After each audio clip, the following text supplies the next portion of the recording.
कशाला पुढं पुढं करायचं? आणि गरजच काय? काय झालं पंत? हो काय पडलंय मोरोपंतांना? मध्येच खुसपट काढतात ते. आता काय केलं? हो काय सांगायचं? राणी साहेबांकडे परस्पर गेले ते. परस्पर? हो गेले ते गेले. वर गडाचे दरवाजे उघडा म्हणून हट्ट धरून बसले. नाही नाही, हे वागणं काय बरं नाही. मी म्हणतो मध्येच हा पुळका आला कुठून? कशाला पुळक्याच्या पोत्याचं तोंड सोडायचं? ही काय वेळ आहे का? तेच की, येळ नाही काळ नाही, उगाच खुसपट काढायची. अहो एवढे दिवस माझ्या होला हो म्हणत राहिले. आता हातातोंडाशी आलेला घास तिथेच यांना शंभू राजांची काळजी वाटायला लागली. काळजी नाही होई, काळजीचं स्वांग आहे. काळजी करावी तर हिरोजीनं. मृत्यूशयीवर झोपलो होतो मी महाराजांच्या. म्हणलं मेलो तर मेलो, महाराज जगलं पाहिजे. तुमचा त्याग पुन्हा एकदा या लोकांना सांगायला पाहिजे. अहो समध्यासनी माहित आहे ते. एकतर मी कशा कशा पद्धतीनं महाराणी साहेबांची मनधरणी करण्याचा प्रयत्न करतोय. हे माझं मलाच ठावं. यांना शहाणपणा करायची गरजच काय? काय तर म्हणे गडाचा दरवाजा उघडा. एवढं सोपं वाटलं का? नाही नाही, मंचकार होण्यापर्यंत गडाचा दरवाजा उघडण्यात काय मतलब नाही. आता कसं बोललात? एकदा का गडाचे दरवाजे उघडले की खबर वाऱ्यासारखी सगळीकडे पसरेल. केवढा गोंधळ होईल. रयत तर बेकाबू होईलच, पण सरदार फौजांचं काय? त्यांना समजतील गोष्टी, पण गडावर राजा नसल्यानं त्यांना गप्प कसं करायचं? बराबर. आत्ता आलं ध्यानात. राजाराम राजांना गादीवर बसवून त्यांच्या नावाचं हुकूम काढताय आणि मग समध्यासनी गप करताय. बरोबर ना? मग त्यासाठी राजाराम राजांना राजा म्हणून गादीवर बसायला पाहिजे की नको? तर तेच तर महत्वाचं आहे. काहीही करून शंभू राजांना ही खबर पोचता कामा नये. त्यांना खबर मिळाली की ते नक्की येणार आणि आपल्या मनसुब्यावर पाणी पडणार. तसं काय बी होणार नाही. पन्हाळगडावर जनार्दन पंत सारखे मुरब्बी माणूस आहे. ते बरोबर खिंड लढवतील. लढवतील मग? अहो कसलेला माणूस आहे पंत. शिवाय नजर कैद करा असा आदेश बी आपण पाठवलेला आहेच की. त्यामुळे चिंता नाही. आणि त्यातून बी काही गडबड केली शंभूराजांनी तर ते जेरबंद होतील.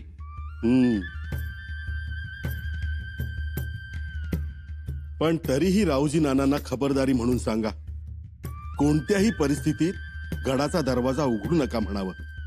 दरवाजे उघडतील कविराज. आपण सगळे दरवाजे उघडू, तेवढी हिम्मत आहे आमच्यात. पण युवराज, दरवाजांना कारस्थानाच्या कड्या घातल्या गेल्यात. उभे अंदरचे कविराज, आता दरवाजांच्याच नाही, माणसांच्या सुद्धा कड्या पातळ होतील. रायप्पा जी, जनार्दन पंतांना सांगा, सांत्वनासाठी आलेले सगळे खलिते घेऊन सदरेवर या. जी. कविराज, आता आम्ही कामाची पद्धत बदलणार. बदलावीच लागेल आणि त्याचा फायदा आपल्या रायगडावर होईल. आता रायगडावर जायचं ते पूर्ण तयारीनिशीच. आमच्याच घरी जाताना आम्हाला तयारी निशी जावं लागणार. जी युवराज, कारण आपण सोडलेला रायगड आता 3 वर्षानं मोठा झालाय आणि तेवढाच तो मनानं खोचा झालाय. कारस्थानांच्या कडिकुलपात जखडला गेलाय. अति महत्वाकांक्षांचे कोप फुटलेत त्याच्या बुरुजावर, भिंतींवर. आम्ही त्याची पर्वा करणार नाही.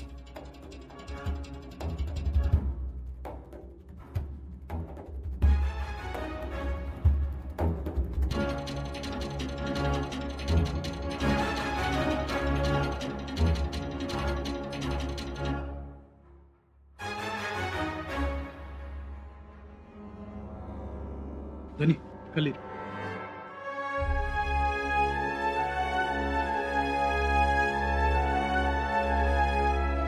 कविराज, बघा कुणाकुणाचे खलिते आलेत.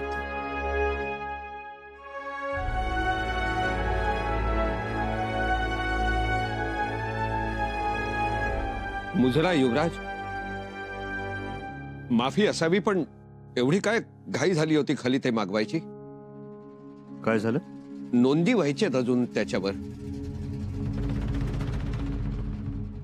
जनार्दन पंत हणमंते सांत्वन खलिते आहेत ते सांत्वनासाठी द्यायचे असतात की त्याच्यावर नोंदी करत बसायचं असतं? केव्हापासून नोंदी करताय? म्हणजे अजून खलिते येतातच आहेत ना. कालच एक आला होता. म्हटलं सगळे एकदमच द्यावेत वाचायला. ही कुठली पद्धत जनार्दन पंत? सांत्वन खलिता हा लगेच द्यायचा असतो ना? दाखवा, पहिला खलिता केव्हा आला ते दाखवा आम्हाला.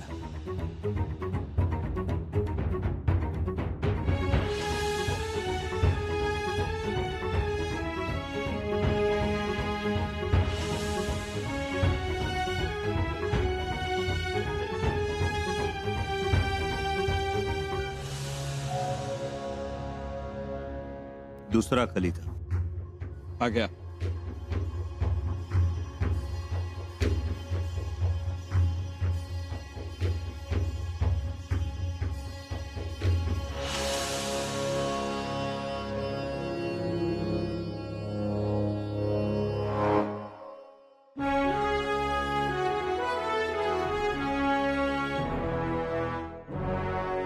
काय हे पंत?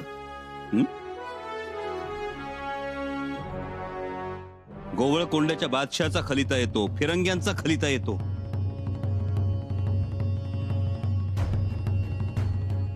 याचा अर्थ आबासाहेबांचं महानिर्वाण झालं, त्यानंतर दाबलेली खबर बाहेर फुटली. ती एवढ्या दूर यांच्यापर्यंत पोहोचली. मग त्यांनी सांत्वनाचे खलिते लिहिले. ते पन्हाळगडी पोचले. आबासाहेबांची खबर देणं तर दूर, पन्हाळगडी आलेले खलिते पोचल्याची खबर सुद्धा आम्हाला दिली जात नाही. याचा अर्थ काय होतो? युवराज, खामोश!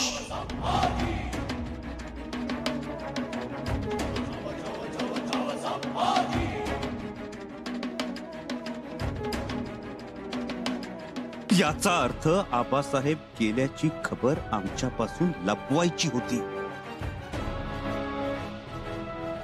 जनार्दन पंत हणमंते, तुम्ही जबाबदार व्यक्ती आहात. तुम्ही तरी आम्हाला हे सांगायला हवं होतं. मग का सांगितलं नाही? युवराज, ही गोष्ट लपवून ठेवलीत आणि वर म्हणतात खलिते एकदम द्यायचे होते. किमान आमच्या आबासाहेबांच्या महानिर्वाणाची खबर तरी द्यायची होती आम्हाला. काय मामला आहे हा? काय कारस्थान आहे? कसला कट शिजतोय? सगळं खरं खरं सांगा, नाही तर तुमची थडगत नाही. युवराज, आपला काहीतरी गैरसमज होतोय. गैरसमज? ठीक, आम्ही या सगळ्याचा छडा लावूच. कविराज जी, तातडीनं निघण्याची तयारी करा. माफी असावी युवराज, पण आपण पन्हाळा सोडून जाऊ शकत नाही. कारण कारण तसा आदेश आहे. जनार्दन पंत, आम्हाला आदेश? कुणाचा आदेश? आणि हे सांगण्याची तुमची हिम्मत कशी झाली? ज्योत्याची चेरबंद करा यांना. युवराज, माफी असावी युवराज. आणि काळ कोठडीत डांबून टाका. काय करायचं ते आम्ही सांगूच, पण तोपर्यंत यांना दया माया नाही. घेऊन जा. देवा, मंचकारोहणाचा मुहूर्त जस जसा जवळ येऊ लागलाय तस तसा जीव वरखाली होऊ लागलाय. हो ना. तुम्ही पण काय तिढे टाकलेत. आणि त्यात भरीस भर म्हणून मीही मंडपात येणार, तोही डावा पाय टाकूनच. पाय डावा, सोमाजीचा कावा. दान आपल्या मनाप्रमाणे पडणार. पडलं पाहिजे. बाळराजे एकदा का गादीवर बसले म्हणजे सगळ्या गोष्टी आपल्या मनासारख्या होणार. मग अनाजी बोले दल हाले, अशीच अवस्था असणार सगळीकडे. अगदी बरोबर. महाराणी साहेब राजमाता होतील, बाळराजे छत्रपती होतील आणि शंभूराजे पसार पसार होतील. व्हावं लागेल. आता काळजी एकच, हा समारंभ निर्विघ्न पार पडावा, तेवढी जगदीश्वराची कृपा. पंत, गडाच्या महादरवाज्यावर खबर आली. काय? हंबीरराव गडावर येण्याच्या तयारीत आहेत म्हणून. हं? हो, खबर एकदम पक्की आहे.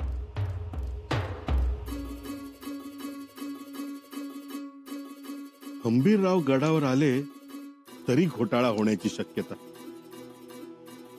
कदाचित ते खीळ घालतील या मंचकारोहणात, म्हणजे सगळं मुसळ केव्हाच जाणार. मी आलोच.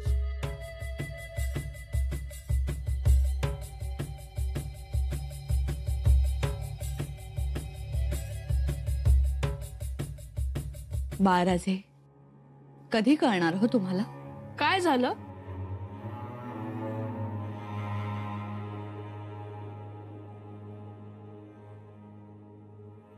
ही कवड्यांची माळ नेहमी आम्हीच आठवण करायची का? तुम्ही स्वतःहून घालत जा.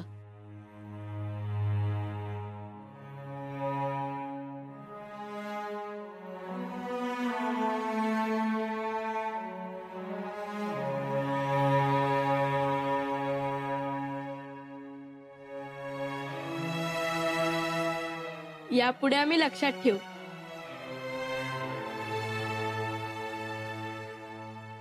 बाळराजे, तुम्ही सगळं विसरा, पण ही कवड्यांची माळ कधीच विसरू नका. तुमच्या जन्मदात्याने स्वराज्याच्या छत्रपतींनी ही माळ तुम्हाला दिली आहे. या कवडींचं मोल मोठं आहे. जी मातोश्री, आम्ही ध्यानात ठेवू. आणखी एक. मुजरा महाराणी साहेब. अगबाई, पंत अचानक आलात? अचानक येण्यासारखी खबर लागली म्हणून यावं लागलं. कसली खबर? काय झालंय? आपले बंधुराज सरनोबत हंबीरराव गडावर येत असल्याची कुणकुण लागली आहे. छान. दादासाहेब येणार आहेत? मामासाहेब येणार म्हणजे आम्ही त्यांच्या बरोबर खेळणार. दादासाहेब आले की समारंभाला अजून शोभा येईल. त्यांच्या हजेरीत सगळ्या गोष्टी घडल्या म्हणजे मग तसं काही घडणार नाही. म्हणजे आम्हाला त्यांच्याबद्दल शंका येते. म्हणजे ते काही करणार नाहीत, पण पंत, तुम्ही आमच्या दादासाहेबांच्या बाबतीत निर्धास्त राहा. लग्नात बघितलं ना आमच्या बाळराजेंच्या मागे तलवार घेऊन कसे उभे होते ते. आमचे दादासाहेब आता आमच्यासाठी वडिलांसारखे. त्यांनी आम्हाला वचन दिलंय, शब्द दिलाय तसा. लग्नात जसे पाठीशी उभे राहाल तसेच बाळराजेंच्या आयुष्यात जेव्हा जेव्हा महत्वाचे प्रसंग येतील तेव्हा तेव्हा तुम्ही त्यांच्या पाठीशी खंबीरपणे उभे राहाल. अहो खंबीर ते हंबीर उभं राहणारच मी. आम्हाला वचन दिले दादासाहेबांनी. दादासाहेब निर्वाणीच्या वेळी बाळराजेंच्या मागे खंबीरपणे उभे राहतील. बघाच तुम्ही. महाराणी साहेब, आपण म्हणताय ते खरं आहे, पण ते खात्रीचं आहे का? हो हो, खात्रीने उभे राहतील.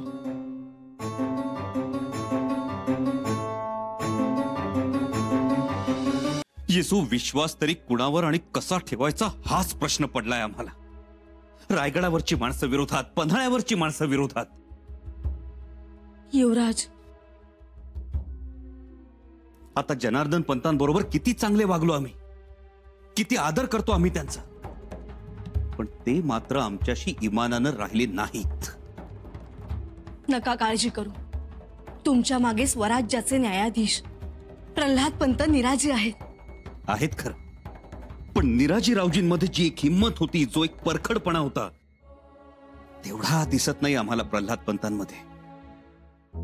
अहो, बाळाजी पंत चिटणीस आहेत, हिरोजी काका आहेत, मोरोपंत पेशवे आहेत, युवराज्ञी आहेत, ही सगळी माणसं आहेत. पण वेळ पडल्यानंतर ही सगळी माणसं आमच्यासाठी खंबीरपणे पाय रोवून उभी राहतीलच याची खात्री नाही देता येत आम्हाला. असं का म्हणता आहात? तसं असतं तर आबासाहेबांच्या देहावसानाच्या वेळी यांनी आम्हाला रायगडावर बोलावून घेतलं नसतं.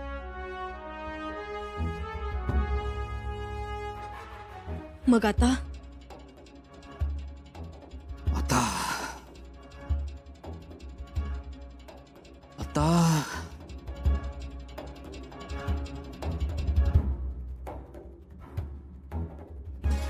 आता आशेचा एकच किरण दिसतोय आम्हाला. सरसेनापती हंबीरराव मोहिते, मामासाहेब. मामासाहेब? हो येसू, मामासाहेब. सगळे बदलले तरी आमचे मामासाहेब बदलणार नाही. आम्हाला त्याची कल्पना आहे, परंतु त्यांच्यासोबत तिथे त्यांचा सख्खा भाचा आहे, सख्या बहिणाबाई आहेत. ऐनवेळी त्यांच्या मनात विपरीत विचार आला तर? शेवटी माणूस आहे, माया आहे. येसू, तसा विचार येऊ नये, पण आलाच तर मग काय करायचं? नाही येसू, आमचं मन सांगते असं काही होणार नाही. हंबीर मामा आपले आहेत. त्यांचा पोत आबासाहेबांच्या सावलीत तयार झाला, त्यांचा देह आबासाहेबांच्या विचारांवर पोचला. आम्हाला खात्री आहे, काहीही झालं तरी हंबीर मामा खंबीरपणे आमच्या पाठीशी उभे राहतील.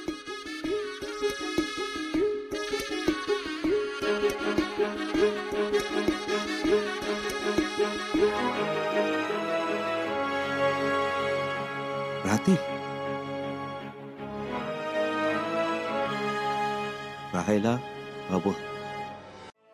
हंबीरराव खंबीरपणे तुमच्या मागे उभे राहतील असं मला तरी निदान वाटत नाही. मग त्यांनी दिलेलं वचन? अहो महाराणी साहेब, महाराजांच्या तालमीतले ते आधी स्वराज्य विचार, वचना, आणा, भाका, शपथा, बेल भंडारा, ह्या सगळ्या नंतरच्या गोष्टी. यावेळी तसं होणार नाही. अहो, त्यांचा भाचा, सख्खा भाचा राजा होणार. मग ते असं. माफी असावी महाराणी साहेब, राजकारणात आंधळेपणानं राहणं बरं नसतं. दुसरी गोष्ट, नात्या गोत्यावर आधारलेलं राजकारण अडचणीत येतं. हा आजवरचा अनुभव आहे. म्हणूनच म्हणतोय, आमच्या दादासाहेबांना बोलवून घ्या. बाळराजे, तुम्ही बाहेर जाऊन निरोप द्या, राहुजींना बोलावलंय म्हणून. जी मातोश्री. आम्हाला भीती याच भावनेची आहे. दादासाहेबांना बोलवा, युवराजांना बोलवा. शंभूराजे कुठे आहेत? त्यांचा अधिकार. आज जे बाळ मुखातून आले तेच मोठ्यांच्या मुखातून येणार, हे लक्षात घ्या. असं कोण बोलणार आहे?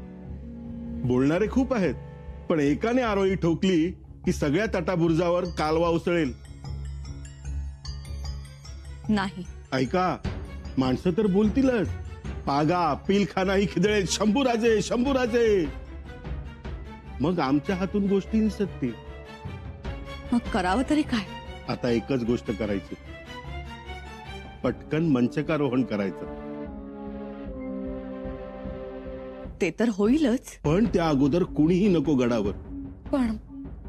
पण आता दादासाहेब इथे यायला निघालेत, त्याचं काय? हंबीररावांना खलिता लिहून तातडीने पाठवावा. जिथे आहात तिथेच थांबा असा आदेशच पाठवा, पण प्रेमाने. आज्ञा असावी.